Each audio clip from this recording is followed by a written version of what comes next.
हफ्ते बंगाल जा रही है और चुनाव आयोग बंगाल में तैयारियों का जायजा लेगा।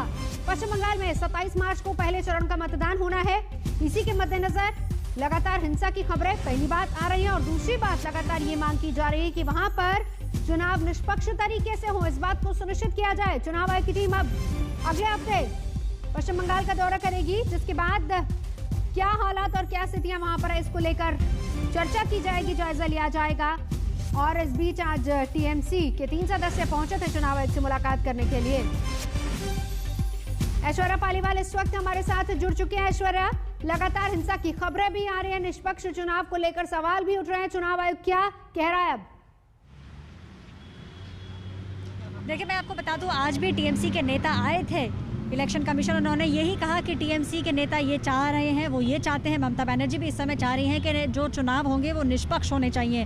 बार बार हमने देखा हर 24 घंटे के अंदर वेस्ट बंगाल में कहीं ना कहीं से कोई ना कोई हिंसा का एक ऐसी चीज़ सामने आ रही है। इलेक्शन कमीशन को भी हर 24 घंटे एक नई रिपोर्ट मिल रही है। इन्हीं सब चीज़ों को ध्यान में रखते हुए इलेक्शन कमीशन, पूरा का पूरा कमीशन, सीईसी, सुनील अरोड़ा, बाकी सभी लोग, सुदीप जैन, ये सभी लोग वेस्ट बंगाल पहुंचेंगे। अगले हफ्ते वहां पे एक पूरा मुआयना किया जाएगा। जितने भी वहां पे अधिकारी हैं उन सभी से बात की जाएगी और उन जगहों पे भी चुनाव आयोग जाएगा जहां पे ज़्यादा हिंसा हुई है। इन्हीं सब चीज़ों को मद्देनजर रखते हुए एक रिपोर्ट भी तैयार की जाएगी। अगले 3-4 दिनों में चुनाव आयोग को बताया जाएगा किन किन जगहों पर जाना उनका ज़रूरी है, क्योंकि इतनी हिंसा हो चुकी है वेस्ट बंगाल में। और हमने देखा किस तरीके से बार बार पिछले एक हफ्ते के अंदर या तो टीएमसी के नेता आते हैं चुनाव आयोग के अंदर या फिर भाजपा के नेता आते हैं। तो चुनाव आयोग ने खुद ही ये डिसीजन लिया है कि अगले हफ्ते खुद जाके वेस्ट बंगाल में देखा जाएगा कि वहाँ पे स्थिति क्या है और वहाँ पे अधिकारी कितने तैयार हैं वेस्ट बंगाल का चुनाव कराने के लिए। ऐश्वर्या रही है हमारे साथ और इसके साथ ही साथ ये भी आपको बता दें कि चुनाव आयोग से टीएमसी की शिकायत की गई। टीएमसी नेताओं का एक दल थोड़ी ही देर पहले पहुंचा था दिल्ली में, चुनाव आयोग से मुलाकात उन्होंने की है और टीएमसी को बूथ से 100 मीटर की दूरी पर सीआरपीएफ की तैनाती पर एतराज है। टीएमसी को लगता है कि इससे मतदाता या फिर मतदान प्रभावित हो सकता है। केंद्रीय बलों की तैनाती को लेकर क्या चुनाव आयोग सोच रहा है? ऐश्वर्या, ये भी एक बड़ी बात है क्योंकि इसी बात का जिक्र आज जो 3 सदस्यीय दल गया था टीएमसी का चुनाव आयोग से मुलाकात करने के लिए, उन्होंने कहा कि प्रभावित हो सकता है। क्या फिलहाल चुनाव आयोग इस पर विचार कर रहा है? देखिए, विचार तो हो रहा है। सुगौतो रॉय, महुआ मित्रा, यशवंत सिंह, इन तीनों का यही कहना था कि उनको लगता है कि जिस तरीके से डिप्लॉयमेंट किया जा रहा है, देखिए जहाँ पे मतदान होगा वहाँ से 100 मीटर की दूरी पे सेंट्रल फोर्सेस लगाई जाएंगी। इस समय टीएमसी के नेताओं को ये घबराहट है कि कहीं ऐसा ना हो कि लोग या तो मतदान करने ना जाएं या फिर जो लोग मतदान करने जाए वो वहाँ जाके घबरा के वापस आ जाएं। अब इलेक्शन कमीशन ने टीएमसी के नेताओं को यह आश्वासन दिया है कि एमएचए यानी कि जो होम मिनिस्ट्री है उससे इलेक्शन कमीशन बात करेगा और ये देखा जाएगा कि जितने भी लोग वहाँ पे जा रहे हैं या तो कम किए जाएंगे, जितने लोग अभी वहाँ पे हैं उनसे कम लोग किए होंगे वहाँ पे, या फिर कुछ ना कुछ ऐसी साठगांठ करी जाएगी। और देखिए, ये भी एक मुद्दा है जिसकी वजह से इलेक्शन कमीशन ने अब ये तय किया है कि अगले हफ्ते वो खुद ही जाएंगे, वेस्ट बंगाल जाएंगे, बूथ का भी मुआयना किया जाएगा और देखा जाएगा कि ये जो सेंट्रल फोर्सेस जो हैं जिनका डिप्लॉयमेंट किया गया है ये वहाँ पे किस तरीके से चल रहा है। लेकिन हाँ, इलेक्शन कमीशन ने आश्वासन जरूर दिया है इस बात का कि होम मिनिस्ट्री से बात करेगा। जी, नजर आप बनाए रखिए, लौटेंगे आपके पास। ऐश्वर्या मेरी सहयोगी पूरी जानकारी दे रही थी। लेकिन इसी पर आज शिकायत करने पहुंचे थे जो 3 सदस्यीय दल टीएमसी की तरफ से, उनमें महुआ मित्रा भी शामिल थी। वो क्या कह रही है सुनाते आपको। हम लोग इसलिए आए थे कि बंगाल के चुनाव को लेकर हम लोगों के मन में कुछ मुद्दे थे, कुछ चिंताएं थी और हमने उनको बारी बारी से इलेक्शन कमीशन के सामने रखा। उन्होंने ध्यानपूर्वक पूरा समय देकर इन बातों को सुना और फिर उसके बाद उन्होंने अपना जो दृष्टिकोण था हर मुद्दे पर उन्होंने रखा। हम लोगों का जो इलेक्शन कमीशन ने बनाया है नियम कि बूथ से 100 मीटर की दूरी पर केवल सेंट्रल फोर्सेस रहेंगी, उस मुद्दे पर हम लोगों ने चिंता जाहिर की कि central forces. We had a meeting with the Election Commission, which was a very fruitful meeting. They assured us that the EVMs are not hackable, that the chip is not reprogrammable. They seem to believe in the technology, and so that was something worth reassuring. सवाल था एक हमने उठाया कि ये जो नया rule बनाया गया कि बूथ के 100 मीटर के अंदर कोई स्टेट पुलिस नहीं रहेगा, उसके बारे में हमने हमारे आपत्ति जताया।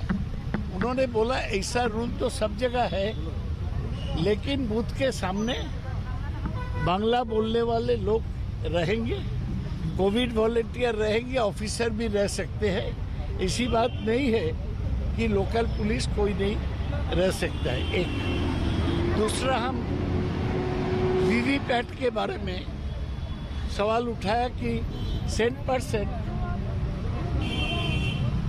वीवीपैट के साथ ईवीएम टैली किया जाएगा कि नहीं। वो बोला संभव नहीं है, क्योंकि तो पश्चिम बंगाल में बीजेपी के नई लिस्ट पर अपनों ने ही हल्ला बोल कर दिया है। हल्ला बोल उन्होंने सीधे तौर पर किया। कहीं दफ्तर में तोड़फोड़ हुई है तो कहीं बैनर पोस्टर ही फाड़ दिए गए हैं। जलपाईगुड़ी में सुजीत सिन्हा को उम्मीदवार बनाना पार्टी कार्यकर्ताओं को रास नहीं आया और बीजेपी कार्यकर्ताओं ने पार्टी दफ्तर में तोड़फोड़ कर दी। पोस्टर फाड़ डाले गए, टायर जलाकर सड़क बंद कर दी गई। दमदम में भी सड़कों पर टायर जले, बैनर पोस्टर जलाए गए। बीजेपी दफ्तर में तोड़फोड़ हुई। उत्तर 24 परगना की तस्वीरें, जहां पर वासुदेवपुर में भी टिकट के खिलाफ बीजेपी कार्यकर्ताओं का गुस्सा फूटा। वहां से अरुण ब्रह्मा का टिकट कट गया है और इसके बाद उनके समर्थक सड़कों पर उतर आए। पार्टी दफ्तर में घुसकर बैनर पोस्टर फाड़ डाले गए। इतना ही नहीं, कल्याणी एक्सप्रेस पर आगजनी भी की गई।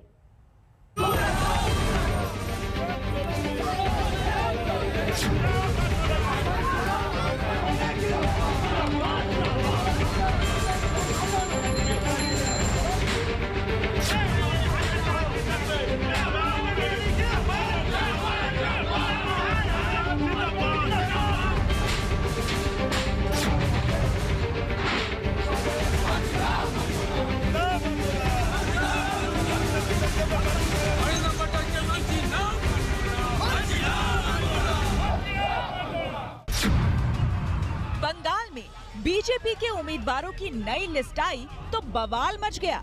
शहर शहर में बीजेपी कार्यकर्ता सड़कों पर उतर आए। बीजेपी दफ्तरों में तोड़फोड़ शुरू हो गया, पोस्टर फाड़े जाने लगे, नारेबाजी होने लगी, आगजनी शुरू हो गई।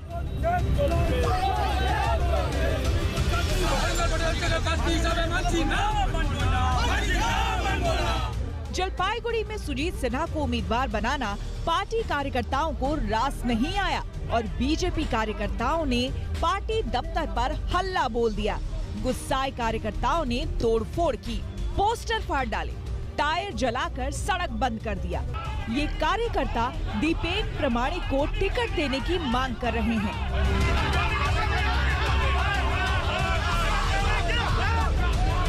पूर्व बीजेपी जिला अध्यक्ष नबेंदु सरकार ने पैसा लेकर टीएमसी को टिकट बेचने का आरोप लगाया। महिला मोर्चा भी विरोध में उतर आई। टीना गांगुली का कहना है कि दीपेन प्रमाणिक को ही टिकट मिलना चाहिए।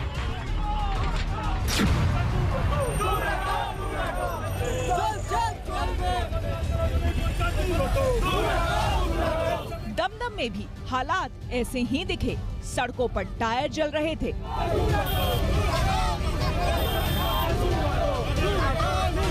बैनर पोस्टर जलाए जा रहे थे। बीजेपी दफ्तर में तोड़फोड़ हो रही थी। बीजेपी ने राजरहाट गोपालपुर से सामिक भट्टाचार्य को टिकट दिया है, जबकि दमदम से विमल शंकर नंदा को मैदान में उतारा। लेकिन बीजेपी कार्यकर्ताओं को दोनों नाम पसंद नहीं आया। उत्तरी 24 परगना के वसुदेवपुर में भी टिकट के खिलाफ बीजेपी कार्यकर्ताओं का गुस्सा फूटा। वहां से अरुण ब्रह्मा का टिकट कट गया। इसके बाद उनके समर्थक सड़कों पर उतर आए।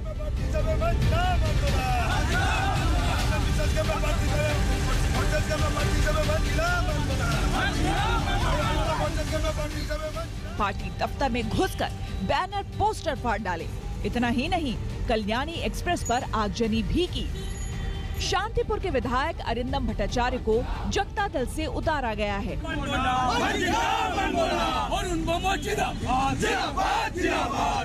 हैरानी तो ये है कि दो उम्मीदवारों ने टिकट लेने से ही मना कर दिया। चौरंगी से दिवंगत कांग्रेस नेता सोमेन मित्रा की पत्नी शिखा मित्रा को टिकट दिया गया तो उन्होंने कहा कि वो कांग्रेस में है, ना टिकट मांगा, ना बीजेपी में जाने का इरादा है। না আমি কখনো কোনো মতে বিজেপিতে দাঁড়াচ্ছি না, যে সংবাদ ভুয়ো সংবাদ আপনাদের কাছে বলা হচ্ছে। तृणमूल कांग्रेस सांसद महुआ ने बीजेपी के टिकट बंटवारे पर चुटकी ली। उन्होंने ट्वीट किया, बीजेपी ने आखिरकार 2 हफ्ते बाद पश्चिम बंगाल उम्मीदवारों के नाम घोषित किए और जिनके नाम लिस्ट में हैं, उनका कहना है कि वो बीजेपी का हिस्सा नहीं है और ना ही बीजेपी के टिकट के पीछे भाग रहे हैं। मिस्टर शाह, आपको कुछ होमवर्क करने की जरूरत है। बीजेपी ने अब तक 289 उम्मीदवार मैदान में उतारे। इनमें 4 सांसद, 1 केंद्रीय मंत्री और 11 विधायक हैं। जलपाईगुड़ी से राजेंद्र प्रधान और वसुदेवपुर से दीपक देवनाथ के साथ आज तक ब्यूरो।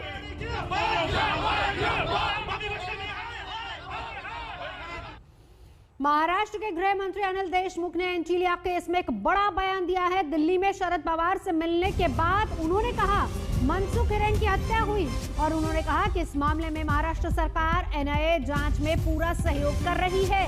देशमुख ने इस्तीफे पर किए सवाल पर चुप्पी साध ली। ये पहली बार है जब मनसुख हिरेन की मौत को गृह मंत्री ने हत्या बताया है। हालांकि महाराष्ट्र के गृह मंत्री जब दिल्ली में शरद पवार से मिल रहे थे, उसी वक्त बीजेपी नेता नारायण राणे महाराष्ट्र में राष्ट्रपति शासन लगाने की मांग कर रहे थे। राणे ने केंद्रीय गृह मंत्री अनिल देशमुख को चिट्ठी लिखकर राज्य में राष्ट्रपति शासन लगाने की मांग की। राणे ने मुंबई पुलिस में सचिन वाजे की ज्वाइनिंग पर भी सवाल उठाया। हमारा मिहान प्रकल्प है और दूसरा जो मनसुख हिरेन इसकी जो हत्या हुई थी, ये दोनों की जांच एनआईए और उधर में एटीएस कर रही है और ये जांच में एनआईए को राज्य शासन का पूरा सहयोग है।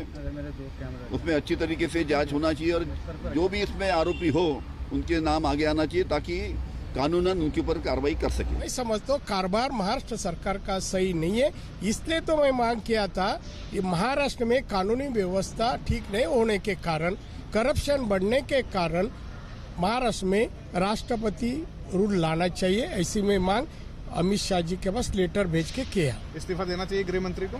गृह मंत्री ने पहला मुख्यमंत्री देना चाहिए, उनका ही सचिन वाजे से मतलब है। सचिन वाजे को डिपार्टमेंट में लाना, उनसे काम करवाने का काम ये मुख्यमंत्री तो कर रहे। आगे बढ़ेंगे। यूपी में योगी सरकार के 4 साल पूरे हो गए और आज यूपी में मुख्यमंत्री योगी आदित्यनाथ मीडिया के सामने आए और 4 साल की उपलब्धियां गिनवाई। प्रसन्नता की अनुभूति है कि आज उत्तर प्रदेश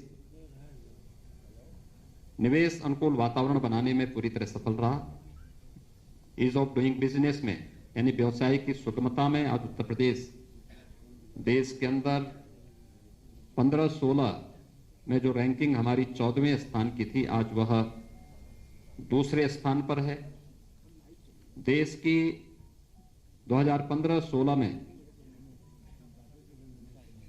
उत्तर प्रदेश की जो अर्थव्यवस्था 5वें-6ठे स्थान पर थी, आज वह दूसरी अर्थव्यवस्था के रूप में देश में उभरा है। पर्व और त्योहार बहुत शांतिपूर्ण तरीके से प्रदेश के अंदर संपन्न हुए और यही नहीं, 4 वर्ष में प्रदेश के अंदर कोई दंगा भी नहीं हुआ, बल्कि प्रदेश सरकार ने पेशेवर अपराधी और माफियाओं के खिलाफ, प्रदेश में शांति भंग करने वाले तत्वों के खिलाफ जो कार्रवाई की, वो देश के अंदर एक मानक भी बने और उसके परिणाम देश के अंदर भी और हर एक तबके ने उसको बहुत सकारात्मक भाव के साथ लिया। प्रदेश के अंदर किसानों के हितों के लिए जो कार्य प्रारंभ किए, हम सब जानते हैं कि देश के अंदर किसान राजनीति के एजेंडे का हिस्सा ईमानदारी के साथ 2014 के बाद बना, जब सॉइल हेल्थ कार्ड, प्रधानमंत्री फसल बीमा योजना, प्रधानमंत्री कृषि सिंचाई की योजना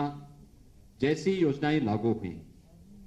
लेकिन लागत का 1.5 गुना एमएसपी किसान को मिले, ये 2018 में प्रधानमंत्री मोदी जी ने इसे देश के अंदर लागू किया। उत्तर प्रदेश में 2017 में हम लोगों ने प्रोक्योरमेंट की पॉलिसी लागू की।